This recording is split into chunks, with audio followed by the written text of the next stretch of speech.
ડો. બાબા સાહેબ આંબેડકર જન્મદિવસ નિમિત્તે જય ભીમ ના નારા સાથે વિસ્તાર અને ગુંજવતા બાળકો.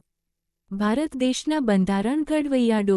બાબા સાહેબ આંબેડકરની 135મી જન્મજયંતિ નિમિત્તે doctor Baba Saheb Ambedkar charitable trust Morbi સંચાલિત ડોક્ટર બાબા સાહેબ આંબેડકર પ્રાથમિક વિદ્યાલયના બાળકોએ રેલી યોજી વિસ્તારને જય ભીમના નારાથી ગુંજવ્યું હતું.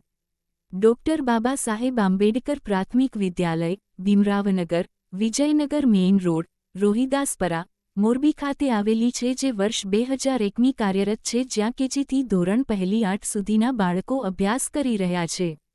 ટ્રસ્ટના પ્રમુખ જમનાદાસ ટપુભાઈ પરમાર અને શાળા વહીવટદાર અને ટ્રસ્ટના મંત્રી કે. આર. ચાવડાની આગેવાનીમાં શાળાએથી રોહિદાસપરા મેઇન રોડ પર આવેલ ડોક્ટર બાબા સાહેબ આંબેડકર પ્રતિમા સુધી રેલી આયોજિત કરી હતી.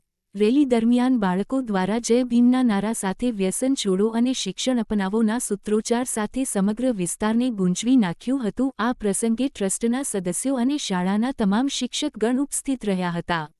ડોક્ટર બાબા સાહેબ આંબેડકર પ્રતિમા ખાતે રેલી પહોંચી પ્રતિમાને ફૂલહાર કરી બાળકો દ્વારા ભીમ ગરબા કરી વાતાવરણને ભીમમય બનાવ્યું હતું. રેલી બાદ તમામ બાળકોને શાળા ખાતે વહીવટદાર કે. આર. ચાવડા દ્વારા નાસ્તો કરવામાં આવ્યો હતો.